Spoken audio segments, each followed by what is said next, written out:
Joe Nicassio, amazing guy. I've been talking about him all day long, and he's just a blast and a blessing to have in my life, and he's doing amazing things, and just really grateful for him. And he's made money, lost money, come back, and he's been on this obsessive compulsive quest for the truth of what works in business. And he was mentored by geniuses, Jay Abraham, and he's invested over 25,000 hours of research and study and practice into building businesses, solving business problems and challenges, and he's worked with well over 800 clients. So Joe, are you ready to rock this? I am ready to rock. You are now rocking it, Joe. Thank you for showing up today. Thank you for taking time out of your schedule to come and share with our audience, brother. You're welcome. Thank you. Thank you. Am I on? So we're gonna have Am some I fun. on now? We're going to have some fun today. And the topic of the day is a new day, a new reality. And so we're going to ask you the question, how does the concept of every day, every 24 hours, you get an opportunity to be born into a new reality, a new fresh, clean slate, a new opportunity to create from nothing. How has that shown up for you, and how does it show up for you working with your clients?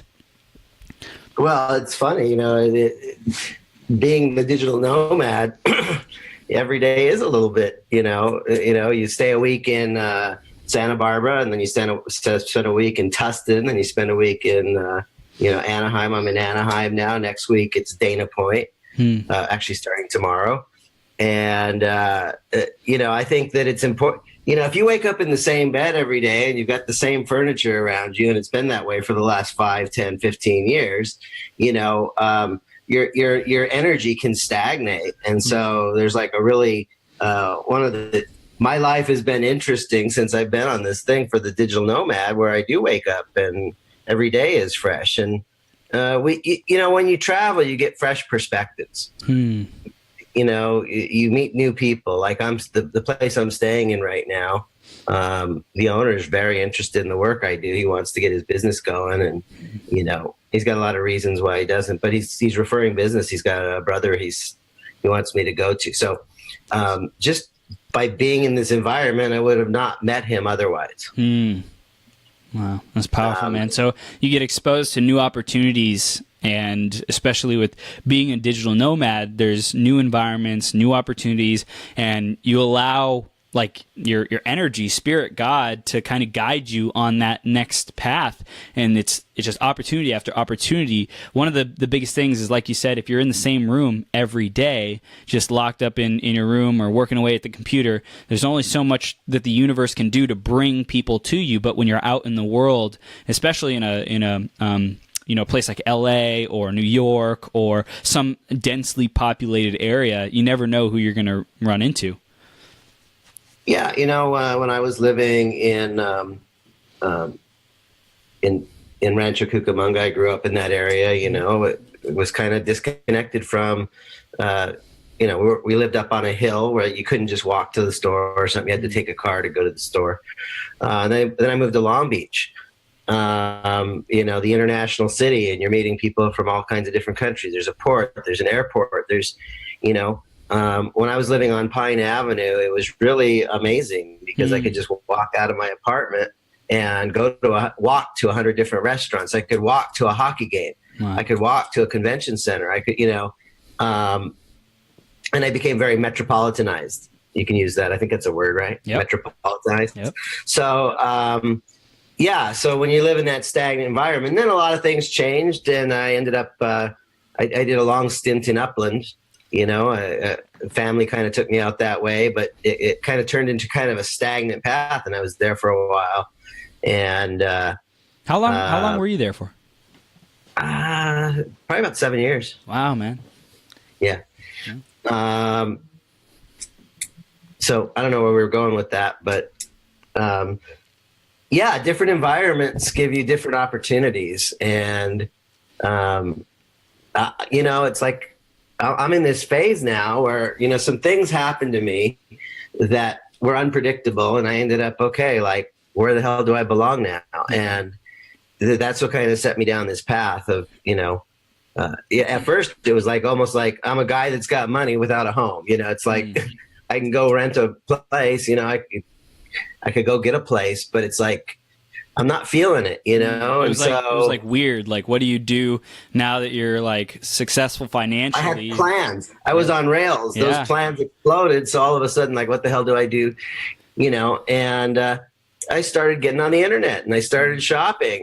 And I found one of the things I found was a youth hostel, a mansion, a mansion in LA and down near USC that like most people don't even know it's there. But, you know, I was paying $29 a night to stay at this place. I'd be out there sitting by the pool, you know, and all these young people from all over the world, Australia, Brussels, you know, Italy, you know, it was just an amazing experience. And in that process, you know, and then I did a house sitting gig. There's a place called trustedhousesitters.com, which I have not used that service, but a friend of mine hooked me up with like 4 weeks, you know, on the beach in Santa Monica, and I had to feed the cats and water the plants, you know. Wow. And so these things just started happening, and then it's like I was still running my business. You know, I got my laptop, I got my cell phone, I got all the tools, and it's like I'm like enjoying this whole exploration. And, you know, it cost me about the same amount of money to use Airbnb or the hostels or whatever. And I'm meeting like people, I'm going places, I'm traveling. And it's like, so I put all my stuff in storage. So, I actually wrote down like 5 or 6 notes on like 5 steps to becoming, you know, a digital nomad. Sure. And the first thing is to reduce and eliminate your expenses. So, you know, it's like, it doesn't cost me a lot to operate. I just need a roof over my head and food in my mouth. And, you know, you got money in the bank. You know, not everybody has money in the bank, but you have to have a business that works. So the first step is to reduce or eliminate your expenses. Reduce, it's called being a minimalist. Yes. Okay. So it's like, you know, you got everything in your backpack. I got one suitcase and I got a briefcase. I got my technology, and, you know, it's like the internet's like really easy to find. And so you want to have this ability to travel light, and like wherever you go, just find a place where you can, have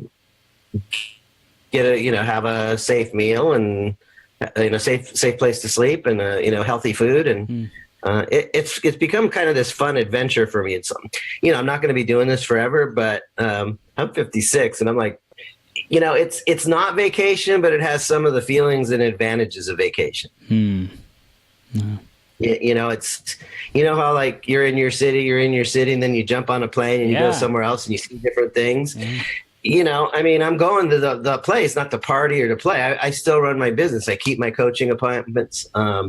I have my, you know, I'm continuously working on my automation, but I have reduced my expenses down to nothing. I've got a business that produces cash. I've got cash in the bank, and I can have fun making money, you know, and it doesn't feel like work. I still got to do my work. I got to take care of my responsibility, but I'm having fun in the process. Do you think that there's people out there who attempt the digital nomad lifestyle before they're set up? Yeah, and that's actually one of my points here is, you know, you really need to get down you got to have some kind of income before you do it. I mean, if you bounce from one city and it's like, I need to find a job, you're going to be screwed. You know, you're going to end up, you know, calling mom and crying and saying, I can't make it out here. But so the first step before you really want to do it is get your money making stuff down. And, you know, like as a business coach, this is what we do with Employee Escape Plan, is help you invent a business that is fun, you're passionate about, and you make a big giant difference in people's lives. You add a lot of value, and you get paid for it. So yeah, it's super important. You know, don't become the digital nomad. First of all, get your digitals in place. I mean, you know, I have a business, I have a website, I have a service that I provide. You know, I have skills. I got mad skills, and, you know, and I can turn on that switch at any given time. And so that's the second point, is after you reduce and eliminate your expenses, you want to develop your skills. Do you have lead generation and prospecting in place? I have a friend that had, I don't know if he still has this business or not. I haven't talked to him in a long time, but he would travel into he's like, Joe, I can roll into any major city and go to like a major hotel like the Lowe's or the Four Seasons, and I can get them to put me up at no cost. Okay. And I can be in business working.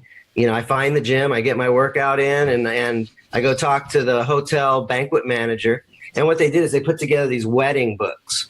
Okay, with a beautiful picture of the hotel, and then like what, planning, like the groom's planning and the bride's planning, and who to invite on the groom's side, and who to invite on the bride's side, and and they would put menus, the menus for the catering department. And he would go into the catering manager or the banquet manager and say, would you like one of these books for your hotel for doing wedding planning? And they would say, well, how much does it cost? You say, it doesn't cost you anything. All you need to do is put me in a room. And if you've got, a cafeteria that I can have access to, that would be great. And give me a list of your preferred vendors that do weddings. So who does tuxedos? Who's the florist? Who's the limo companies? We'll go out and sell ads. That will pay for the book, and that will pay for our profit. And in return, you get the books. And he was and he was staying at the Lowe's and the Four Seasons and the, these super fine hotels, living the lifestyle, going to the weddings, meeting beautiful people, partying like a rock star, and still like being a nomad. So I'm not the only one doing this. There's other people out there doing it. So you need to have some kind of lead generation or prospecting system.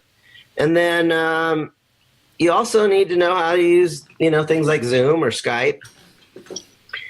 And it really helps if you have a team. Doesn't look like I have a team, but I got virtual assistants in Australia that, they do all my automation, they do all my website stuff, they do all my graphic arts, and so I go in, type up a task, come back to it, another day later, and they either have it done or they have some questions, they need more information. We go back and forth, I approve it, they go on to the next task, and it costs me like $250 a month. So, there's some great resources. So if somebody's interested in that, let me know, and I'll make sure you got. But you need a team. You can't do everything yourself. You can't do everything yourself. And if you do this ideally, basically you got your laptop, you got your tablet, you got your cell phone, you got a hotspot. Boom, you're in business. I'm in business. I don't know about you. But. Well, is it, it sounds like this could work for coaches. Sounds like it could work for e-commerce. Sounds like it could work for, what else do you think would fit? Well, I think the key thing here is you just need to be able to serve your clients. You need to add value to your clients. And that doesn't necessarily require you being face-to-face. I have clients that are in the same city every week. They're in Pico Rivera, or they're in Irvine, or they're in Wisconsin. And because of technology, I don't have to be in the same room. I just need to be on those appointments in time, and I need to add value. So one of the things I give people is functional value. One of my clients said, Joe, the biggest thing you give me is structure. So when we get on our phone calls or our Zoom calls and we work for an hour, at the end of the call, they're learning stuff. They have things they have projects they're working on. They have action items that they're implementing, and their life is better because I'm giving them tools, techniques, those things that help them have a better business. That's what people pay me for, is to improve their business, their relationship with themselves, their relationships with the marketplace, their relationship with their team, their relationship with their marketing. People don't pay me because of what city I'm in. They don't, they pay me because at the end of the day, they want to, they 2X or they 50% or 1X or 2X or 5X, or sometimes they 10X their business. And, I got a lady that one of my clients I'm currently working with, I worked with them 3 months, and she said that they're on track to be double after 3 months of working with me. So it doesn't matter where I'm at. It matters that they get the improvement, the enhancement, the better, like I bring to the table my years of knowledge, expertise, whatever. And so what you were saying is like anybody, if you have knowledge, if you have expertise, if you have a way to make somebody's life better and you can find a way to deliver it by remote control, then all the power to you. You're on this path. If you've got those skills and people indeed, you can attract the right people and you can sell the right people. And then you can deliver to those people. You can now run, you can possibly, here's the deal. It's about intentionality. How can I create a business that doesn't require me to sit in an office for 40 hours rotting? Yeah. I don't want to live like that. No way. I know that's one of the biggest things that drew me away from using my engineering degree.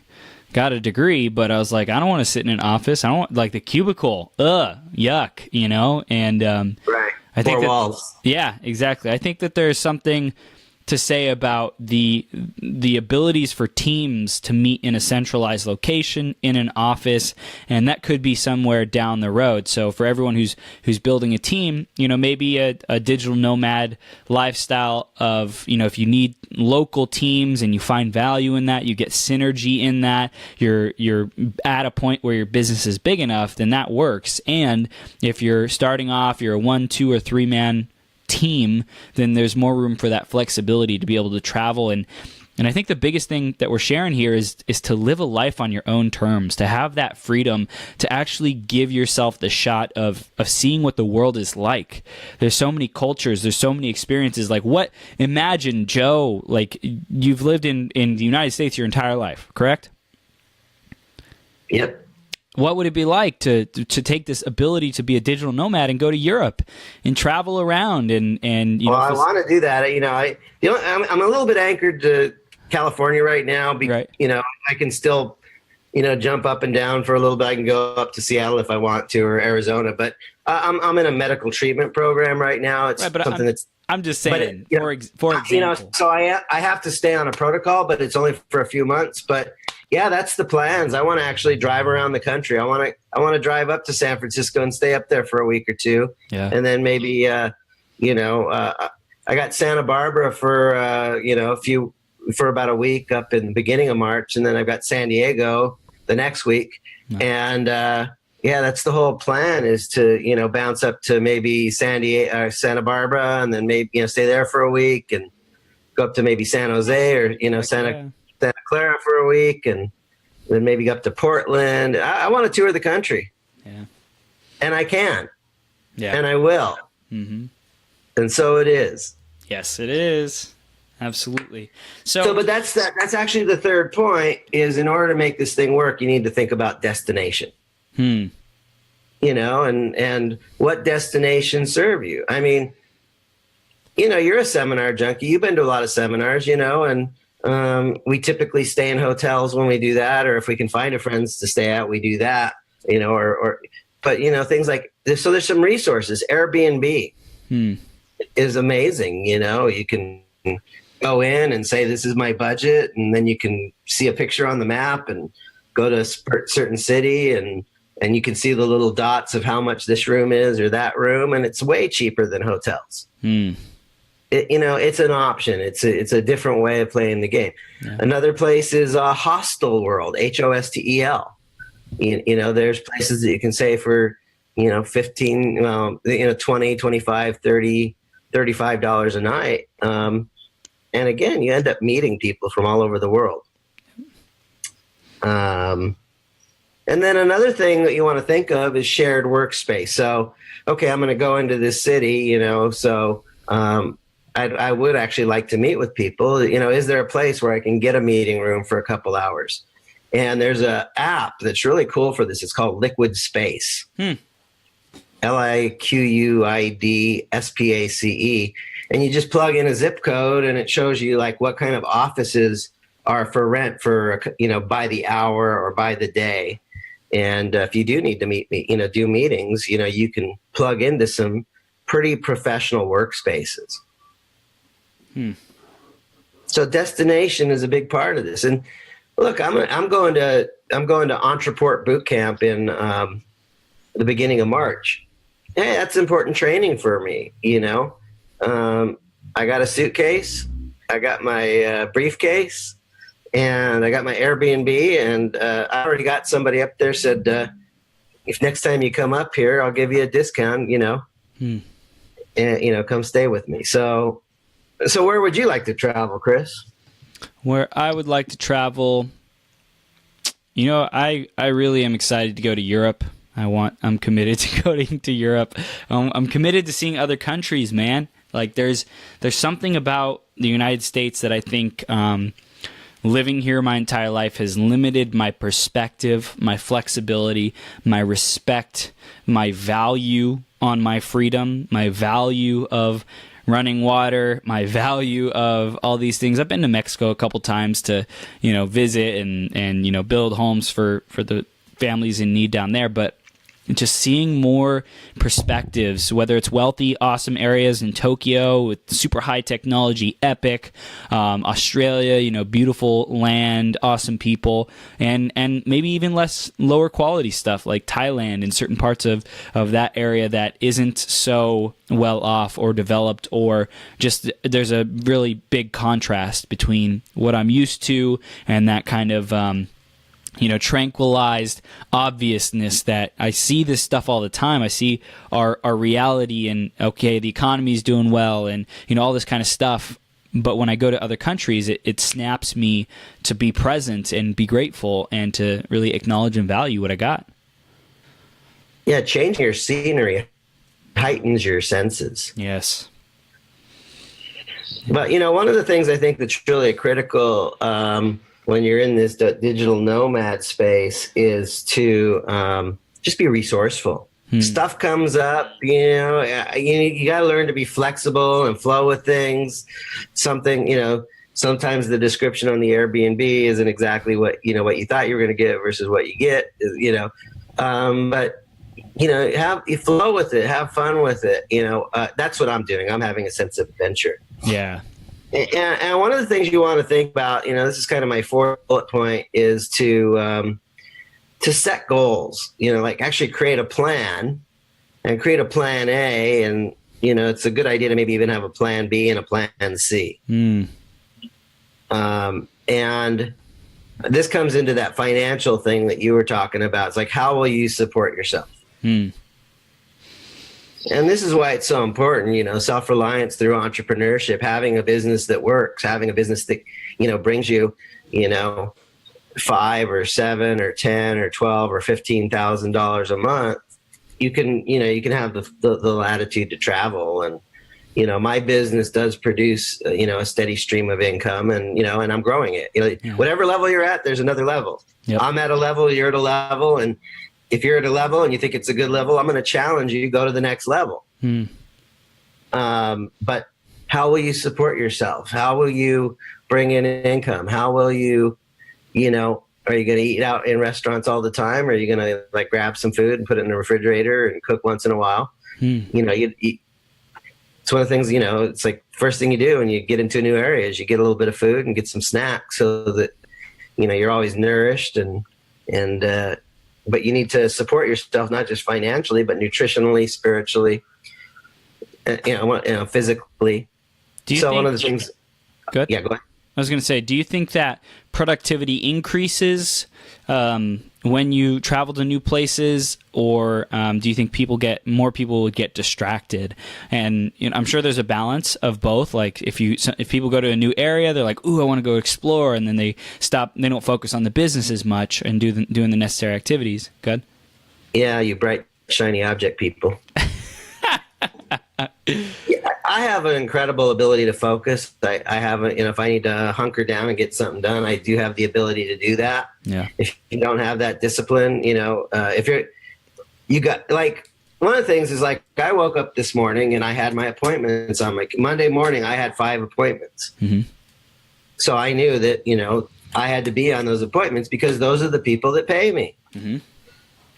I always say yes to the people that are paying me. And I not only say yes, I show up not as a contribution, but as a massive contribution. And so the most critical thing is, number one, is you got to serve your clients, the people that are paying you. You got to, everybody's got to serve someone. Yeah. You got to serve the people that are paying you. And hopefully you can do it in a leveraged way. Every Saturday morning, I got my group call, and I got, 4 to 6 to 8 people show up on those phone calls. And, I'm there to just show up as a massive contribution and help those people. And it's a way of me helping multiple people at one time. Yeah, I got to take care of my business. I also got to make sure my lead generation is in place and my referrals are in place. And I got those things in place. I have 3 systems right now to attract new people. I have 3 systems in place right now to deliver or to convert people into sales. And I have 3 systems of delivery, and all that stuff is in place. So I've always got a stream of people raising their hand. I got a great way to close people and sell people so that plus or minus 80%, 4 out of 5 people buy from me when I have that conversation. And then, I've got the employee escape plan. I've got a curriculum that I deliver, and it offers a tremendous value. And so I take full responsibility for taking care of that. And if you don't have the discipline to do that, shame, shame, shame on you. Maybe you should be like in a little cubicle working 40 hours a week. No need for shame. Yeah. We're letting that go. Shame, guilt, goodbye. And there is some definitely integrity and what works, and how can you serve the massive amount of people that you want to serve, or the number of people, or the one of the huge keys to success is deliver the goodies. Do what you say you're going to do when you say you're going to do it. And if you can't, you're out of integrity. I got to bust you on it. So get back in integrity. Yeah. So that's kind of the 4th little note I had. And I don't know if anybody's watching, any questions about this, but, and the 5th point I have is just join a digital nomad community, couchsurfing.com. There's a lot of conversations going on there. I get hungry, so, I Yelp. I use Yelp. It's like, and I ate at a new restaurant today. I never ate it before, and Mediterranean food, and it was off the chain. It was so good. It was delicious. And I never tried it before. And I wouldn't have done that if I was living in another place. If I was just staying in the same place and I did it month after month, I would fall into my routines, and, but when you're traveling, it forces you to break your routines. Yep.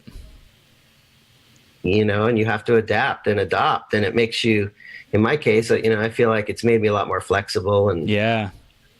I also feel, I don't know, for me personally, when I'm in a new environment, it's an opportunity to be fresh. It's an opportunity to choose powerfully versus there's a lot of, my current environment, for example, has a lot of negative habits or things that negative influences or things that don't necessarily support me. And when I get to a new environment, I get to choose. It's like, okay, all this work, all this thinking that I've been doing, all this, one day, maybe someday, when I go to a hotel and I stay there for a couple nights, or a friend's house or whatever it might be, like I'm able to see, wow, I can actually implement, I can get up at 6 a.m. I'll have this drive, I'll have this focus, I have just this desire to be on point even more, because it's like, this is the opportunity. This is the change that I've been looking for, waiting for, hoping for, praying for.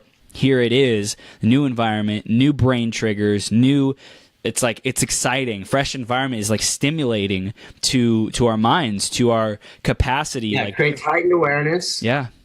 And it stimulates your creative faculties. Yeah. You have to be creative in those environments. Yeah, it's good stuff. Yeah. We have Shamika, who said, it is my ultimate goal to live in California for part of the year in a house with a fireplace, but in the meantime, I visit and work in places close to home that have fireplaces. Excellent. Yeah. Awesome. But here's the thing is people don't pay us for where we're at. And we just, one of the big mistakes people make is they trade their time for money. It's like, I have a friend who I will not mention her name, but she wants to be an entrepreneur, and she goes in and negotiates these deals, and she gets paid $50,000 a year, but she ends up like helping generate millions and millions of dollars. But one of the things that they do is like, you got to be here from these hours to these hours. And it's like, why did you negotiate it that way? You know, I mean, if you're putting $11 million in somebody's bank account that they didn't have the previous year because you were there, damn. Does it really matter if you're sitting behind a desk? But see, we negotiate things that way. We actually could be entrepreneurial, but the way we negotiate actually chains us to the desk. Most of our problems are self-imposed. You negotiated that 40 hours a week. Yep. Stop it. Stop trading your time for money. I am not selling you my time. If you know, people say I make $30 an hour. That's not true. If you made $30 for an hour, you could just go in and just sit there for 30 hours. Well, I'm giving you, I'm giving you my 40 hours. I'm giving you 8 hours today. You're not trading your time for money. It's what you do during those 8 hours. It has nothing to do with the time. It's getting results. It's getting outcomes. It's getting a job done. And yet people keep negotiating these hourly agreements and they're screwing themselves every single time. The absolute worst way to get paid is for time. Stop saying people say, how much do you charge for an hour? I don't sell hours. I sell programs. I sell outcomes. I sell results. I sell guaranteed results. Okay. My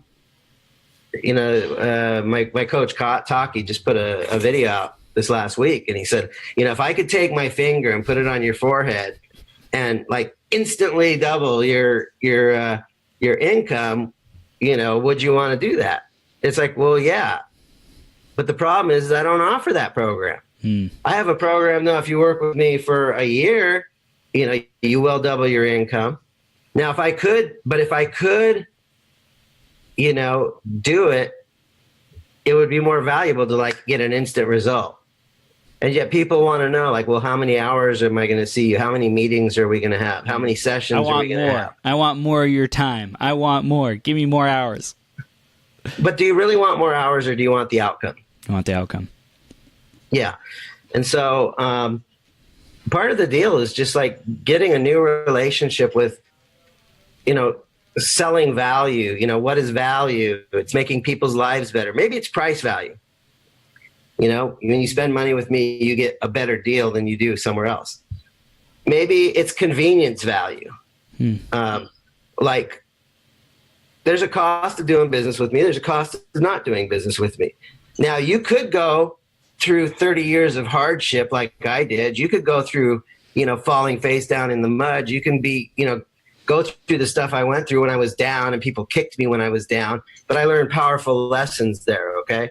Or, you can hire me for 3 months or 6 months or a year, and I can teach you in 1 year what took me 30 years to learn, and I could teach it to you the easy way and not the hard way. There's a convenience to that.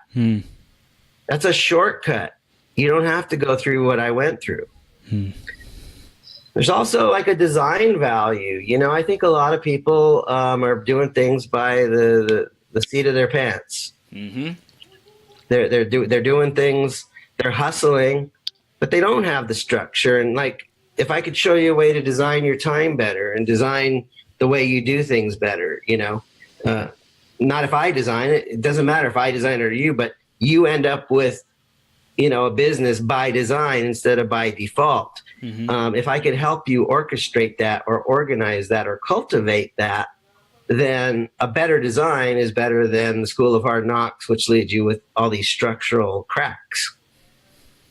Does that make sense? Yeah. So it's that foundation. I hear that foundation is so critical, and so many people are hanging on for dear life, and they pray that it'll be enough to take the leap and that it'll all work out. And when we put that foundation in place, you don't need to pray. You'll know. You'll be certain that you add value, people want what you have, and there's a track record, and there's more. Yeah. Our self-talk is really critical. A lot of people think, well, I just need to work harder and I need to work smarter. Okay. But it has nothing to do with work. It's like, how do I give? Like when I touch somebody's life, do I give more? Do they feel like Do they have new tools, new abilities, new skills? How can I share more? I've got this immense library of stuff, a physical library, a digital library, and the library in my mind. And I have the ability to pull on those resources and give those to my clients so that they can get things done easier. And so instead of hard work, they get framework, they get structure, they get a formula. Doing stuff, shooting from the hip, winging it is it's very risky. It's very expensive. Yes. So that's the advice. The key here is like, how can I sell value for the client instead of selling hours? We gotta get away from that. If you're doing that, I'm telling you, you could probably triple your income instantly by just choosing a better business model or a different paradigm so that you actually sell something that really represents what you're worth. I have one client, he paid me $5,000, and I was grateful for that. But he went on, his business went from $3,000 a month to $100,000 a month. So I'm grateful for the money I got. Okay. And he's grateful for like the massive growth he got in his business. Now, could I have charged more? Possibly, but that's not the point. The 5,000 I made, if I was charging by the hour, I probably would have made 1,000. Because I didn't give him a lot of time. I just gave him breakthroughs, the business breakthroughs, the idea breakthroughs, the action breakthroughs, the structural breakthroughs. Breakthrough is way more valuable. People don't need information. They need breakthrough. They need transformation. And so when we start looking at, what's more valuable, like I can sell you this information or I can sell you this transformation. Transformation. Yeah. I mean, I got so much information. It's like, if I take any more, it's like my head will explode and make a big giant mess on the walls. I don't need more information. I'm looking like, how can I simplify? How can I take these brilliant ideas and even torque them down and make them more simple so they can be applied? They can be tested. Oh, that one really worked. Let's do more of that. Right. Problem solving and refining and split testing. Efficiency. Yeah, because you could have like an ad that kind of works, and then it's like, oh, this one kind of works, but then you come up with a better headline. The kind of leverage you can get here is as much as 2,100%. So if this one, every time we spend $1, we get $100. But this one, it's got a better message. Every time we spend $1, we get 2,100. Right. Two different ads could have that much of a difference. That's crazy. Yeah, again, I work with Talkie Moore, and we do campaigns for webinars. So if you just say come to my webinar, you invite a bunch of people. A lot of people won't show, but if you add on a piece of, you have a sign up, a show up, a pay up, a follow up. So if you can get people to sign up, you want to improve your ability to do that. So if you do it normally one way and you get 50 people to show up, but you do it another way, you get 100 people to show up. We can do things to get more people to show up. But if we add in the reminders, so if we add in the show up campaign and we get people excited about showing up and we send them the reminders that get them amped up and excited about what they're going to get there, prepare your mind and have your pen and paper ready to take down notes. If you add in that extra campaign, sign up, show up, okay, and then you actually have the event itself and like the quality of your slides, the quality of your presentation, the quality of your influence, the quality of your offer and the value you're offering. Having a better presentation can multiply. Yeah. And then, you get people, you sign up, show up, pay up, and then follow up. How you follow up with different people matters. So every time you add in a system, you become more effective. And when you become more effective, it could really mean like if you do a webinar one way and you only use one of those systems, you might make a profit of $1,000. But if you add all those pieces and you really do them well, you might end up with the same exact webinar, generate like $39,000. Right. Just because you made sure that you had all the fail safes and the safety nets, and the catching the people that fall through the cracks, and Right. You add efficiency to the whole process, effectiveness and efficiency. Anyway, Boom. I like being a digital nomad. It's fun. I'm not going to do it forever, but it's like really serving me right now. Yeah. So what values is it fulfilling for you? I'm meeting new people. I'm dining in new restaurants. I'm making new acquaintances. I'm very picky about who I let be my friend. I'm very protective of my inner circle. I have a pretty high standard for what it takes to be a friend. And Chris, you're a friend, so you should be honored. I am. So you meet people, you see new things, just new opportunities show up. It's actually saving me money. I'm not landlocked into any one place. And when I do eventually find a place, it's because I really got to see, I got to see more of the world. I got to see more of life. I didn't just the best deal that came along. Yeah, for I need to find something. Right. Yeah. And that's the place I was in before this journey started. And it's like all of a sudden I realized there's all kinds of something that are available. There's all kinds of, you need a place to stay in what city? Like I can get on my Airbnb and I can find you, a dozen different places right now. How cool is that?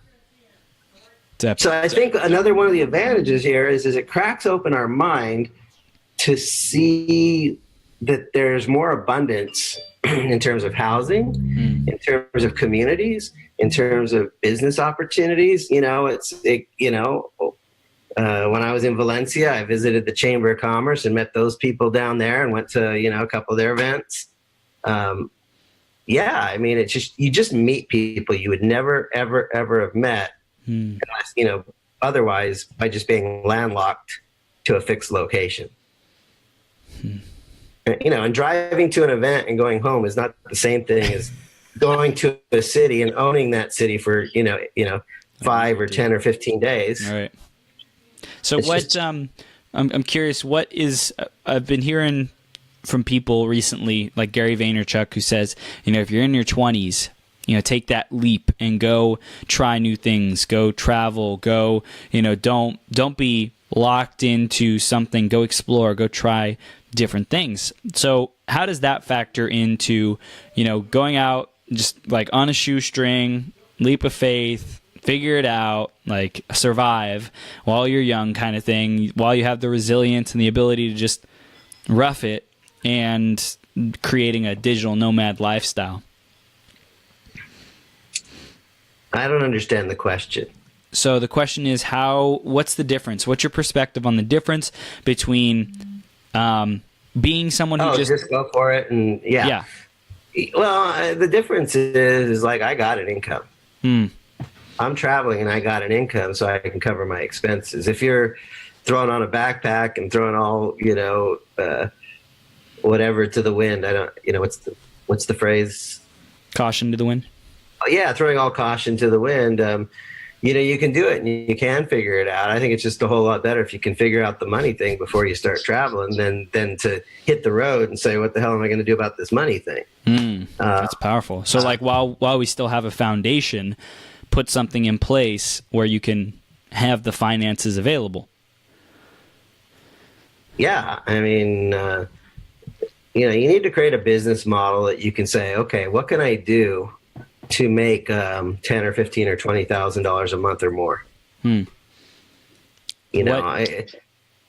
if you've got 10 grand a month coming in, you can live anywhere you want. Yep. Like you can go rent a castle for a weekend if you want to. You can go literally. I mean, you can go. I may never buy a Ferrari, but I might rent one for a day and just have fun. Yeah. and I get the whole feeling, it's just, I don't have to have the insurance and the liability and the, where do I park it? It's like, let me rent it. Let me go play with it. I got it out of my system. Yep. Here, take it back. I don't need it anymore. Yep. Why spend, 20 or 30 or 40 million dollars on a yacht when you could just rent one for 3 or 4 days, have a great time, bring some people along, maybe even turn it into a profit opportunity. Maybe do seminars on the yacht or coaching on the yacht. Everybody's walking away going, that was a great yacht experience. And wow, I learned a lot from Joe. And it's like, you turn the whole thing into a profit center. I haven't done that one yet, but now that I come to think of it, why not? That's awesome. When do the retreats start, Joe? The yacht retreat.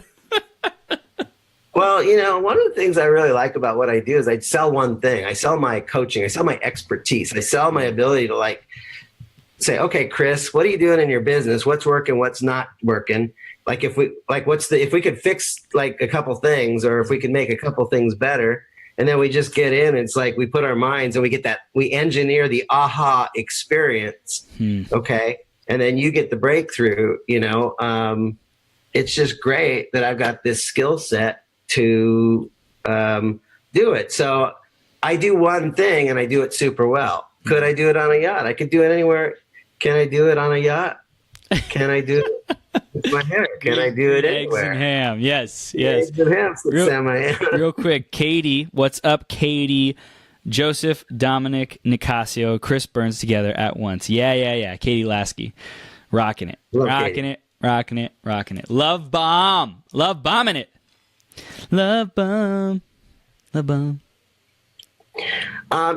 asked me what we're going to talk about today. This is something, normally I wouldn't even talk about this. I just run Employee Escape Plan, and I'm here to transform people's lives.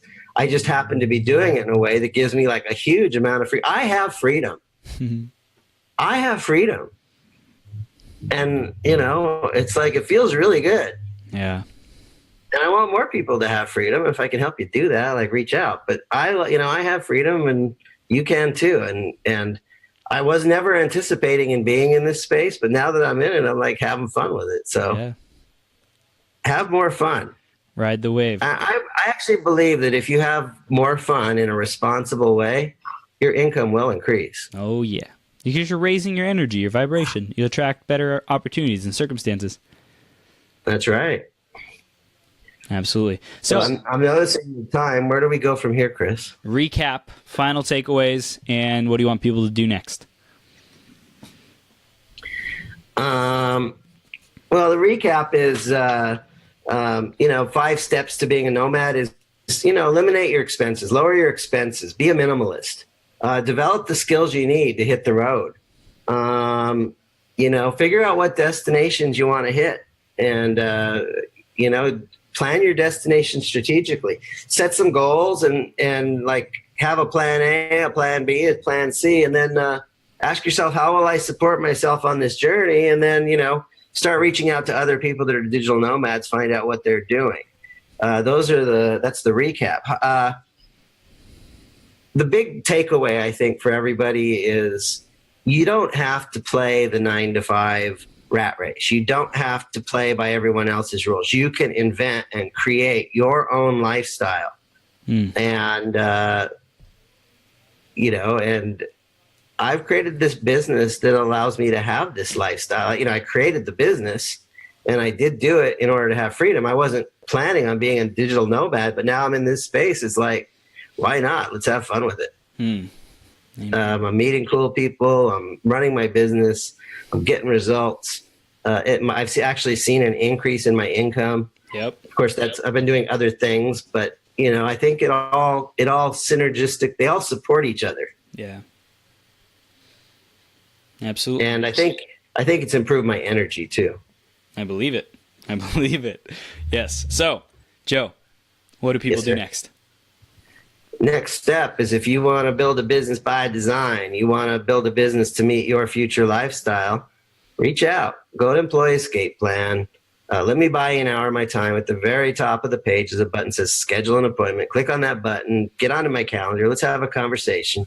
Maybe I can help you. Maybe I can't, but like, let's get to know each other and see if we can. And, I had some coaching one time that like, if whatever you're doing isn't working, break the pattern, break the pattern, break the pattern. And, if you keep doing what you've been doing, you're going to keep getting what you've been getting. If you want a different result, do something different, and don't do it randomly. Do it by design. Create, set an intention, figure out what your purpose is, get something that really gives you white hot desire, set your intention strong, create a vision for it, let go of all the constraints that are holding you back, ask for the help that you need. Don't be so attached to things happening a certain way. Okay. Accept that you can do it. Accept that you can receive all the blessings, the love, the payment, the profits, and the opportunities to serve other people, and be strong about it so you can endure and go through this journey with like a peaceful spirit. And I think that's the coolest part about it, is it's like I live with a certain amount of uncertainty, but I also have like a tremendous amount of peace around it. Wow. So when you put all those pieces together, I think, let's do something amazing. Let's help you create the life you want. Reach out. I'm here. I love you. I am a beacon of love. I've always been a beacon of love. Not everybody understands my love. Not everybody appreciates my love. Some have betrayed my love. And yet I am a beacon of love wherever I go. Yes, you are, Joe. We love you, man. Keep up the great work, and we will see you very soon. God bless you. Take care, brother. Thank you.